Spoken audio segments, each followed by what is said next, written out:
वडिलांनीच प्रियकराचा जीव घेतला, पण मुलीने लग्न करून दाखवून दिलं की प्रेम काय असतं. पण तिने लग्न केलंय हे जिवंत मुलासोबत नाही, तर त्याच्या मृतदेहासोबत.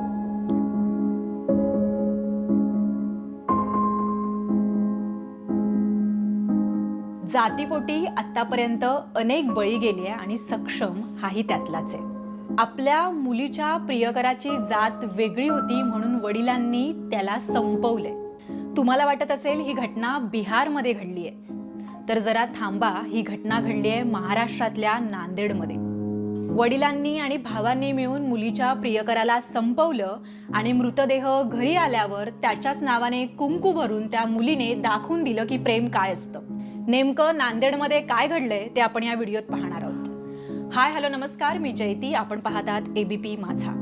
सक्षम आणि आचल यांचं 3 वर्षापासून प्रेम होतं. प्रेमाची ही त्यांची गोष्ट त्यांच्या वडिलांना आणि भावाला कळली.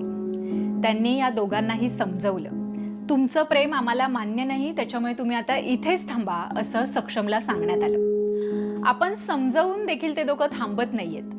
याचाच राग आचलच्या वडिलांच्या आणि भावाच्या मनात होता. आचलच्या वडिलांनी सक्षमला भेटायला बोलवलं आणि त्याच्यावर गोळ्या झाडल्या. त्याच्यावर 3 गोळ्या झाडल्या तरी त्याला काही झाले नाही. तेव्हा त्याच्या डोक्यात फरशी वगैरे टाकून मारलं त्याला.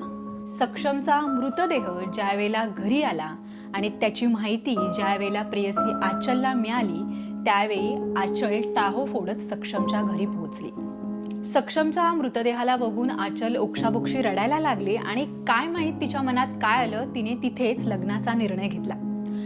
सक्षमच्या नावाचं कुंकू तिने आपल्या कपाळावर भरलं आणि तिने दाखवून दिलं प्रेम काय असतं.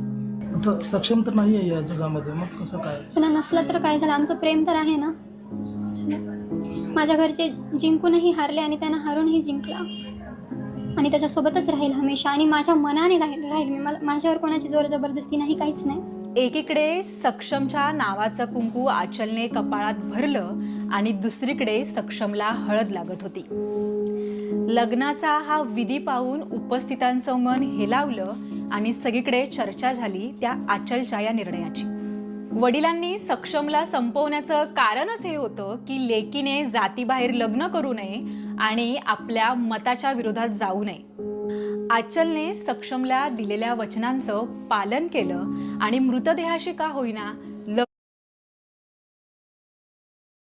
लग्न करून हे दाखवलं की प्रेम